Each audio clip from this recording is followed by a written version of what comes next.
নমস্কাৰ।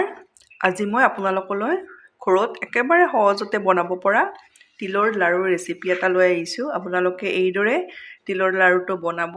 প্ৰথমবাৰ বনালেও এইদৰে বনালে আপোনালোকে পাৰফেক্ট লাড়ু বনাব পাৰিব। বহুত বেছি ভাল লগা ৰেচিপি। আপোনালোকে এইদৰে বিহুত বনাব পাৰিব। আহকচোন ভিডিঅ'টোৰ মাজলৈ। মই লাড়ুটো বনাবলৈ বাতিটোৰে এবাতি তিল লৈছোঁ। আপোনালোকে এইদৰে জোখ কৰি দি দিব, তেতিয়া লাড়ুটো বনাবলৈ ভাল হয়। ল' টু মিডিয়ামত মই তিল বাতি এইদৰে ভাজি লওঁ। আপোনালোকে মোৰ ভিডিঅ' চাই ভাল পালে লাইক, কমেণ্ট আৰু ছাবস্ক্ৰাইব কৰি দিব। ফেমিলিৰ লগত শ্বেয়াৰ কৰিব। এইদৰে তিল বাতি ল' টু মিডিয়ামত মই লৰাই আছোঁ কেৰাহীখনতে।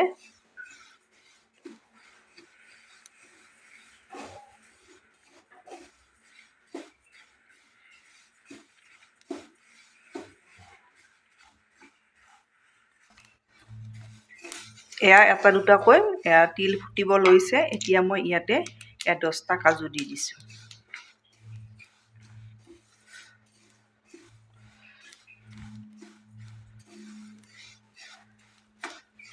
তিলটো সকলোৱে ভাজিব জানে। ধুনীয়া এটা গোন্ধ ওলাব আৰু এইদৰে ফুটিব, ভালদৰে ফুটিব যেতিয়া আৰু গোন্ধ ওলাব, তেতিয়াই জানিব তিলখিনি ভজা হৈ গৈছে। এই লাড়ুটো আপোনালোকে প্ৰথমবাৰ বনালেও ভালদৰে বনাব পাৰিব।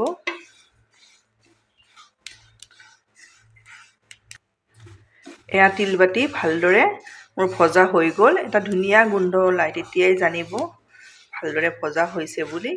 এতিয়া মই এইখিনি নমাই লওঁ। এয়া মই থাল এখনত তিলখিনি এইদৰে নমাই ল'লোঁ। এতিয়া এইখিনি মই ঠাণ্ডা হোৱাৰ কাৰণে এতিয়া মই একেটা বাতিৰে এয়া আধা বাতি গুড় লৈছোঁ। এবাতি মই তিল লৈছিলোঁ, এয়া আধা বাতি গুড় লৈছোঁ। ইয়াত মই পানী দি দিম, এয়া 4-5 চামুচ জোখত, বেছিও নিদিব। এতিয়া মই মিডিয়াম ফ্লেমত গুড়খিনি উতলাই লওঁ। এয়া মই কাজু 10টা, যিকেইটা মই তিলৰ লগত ভাজি লৈছিলোঁ, এয়া দেখিছেনে, গ্লাছৰ তলিৰে এইদৰে মই ভাঙি এইদৰে গুড়ি কৰি লৈছোঁ। এইদৰে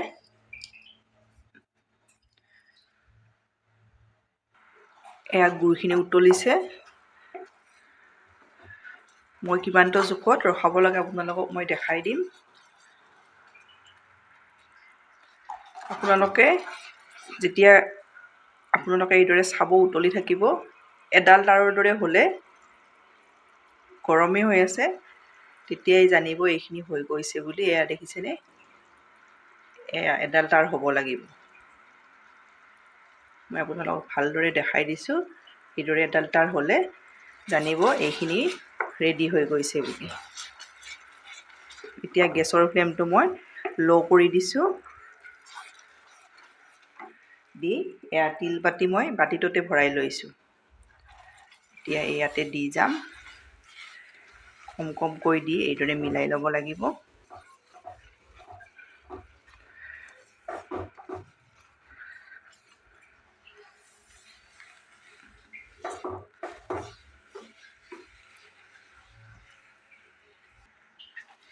এইদৰে কম কমকৈ দি আপোনালোকে মিলাই যাব।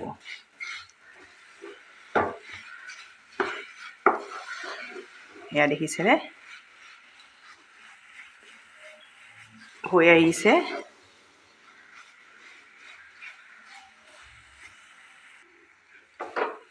সম্পূৰ্ণ এবাতি আপোনালোকে জোখটো ভালদৰে এইদৰে চাই দি দিব।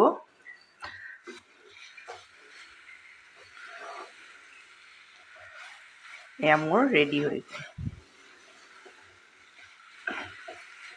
এতিয়া মই গেছৰ পৰা নমাই ল'ম। এয়া মই কেৰাহীখন গেছৰ পৰা এইদৰে নমাই ল'লোঁ।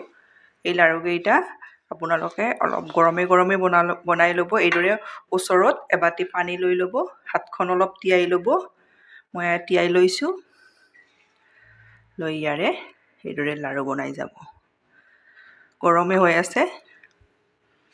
এইদৰে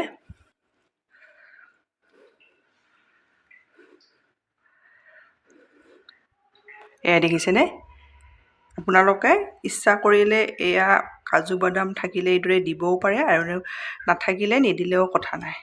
এয়া বাদামো দিব পাৰে।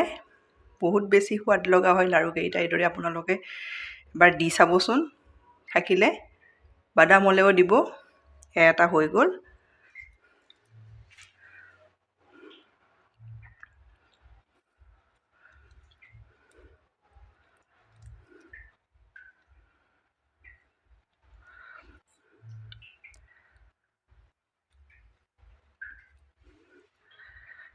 অলপ এইকেইটা পটপট বনাব লাগিব। ঠাণ্ডা হ'লে টান হৈ পৰিলে লাড়ুকেইটা ভাল নহ'ব।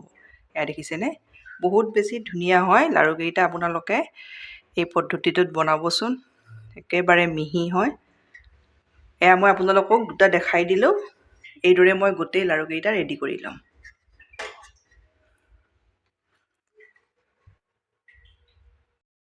এয়া মোৰ লাড়ু ৰেডি হৈ গ'ল। এয়া দেখিছেনে? আপোনালোকে গৰমে গৰমে বনাব। এইদৰে আপোনালোকে বনাব পাৰিব। ইয়াতো মোৰ পাঁচটাত থৈ দিলোঁ, বেছি হ'ল। এয়া দেখাই দিছোঁ আপোনালোকক কিমান টান হৈছে। এয়া দেখিছেনে? এয়া এইদৰে আপোনালোকে বনাব। বনাই খাই কেনে পায় কমেণ্টত জনাব। ধন্যবাদ ভিডিঅ'টো শেষলৈ চোৱাৰ বাবে।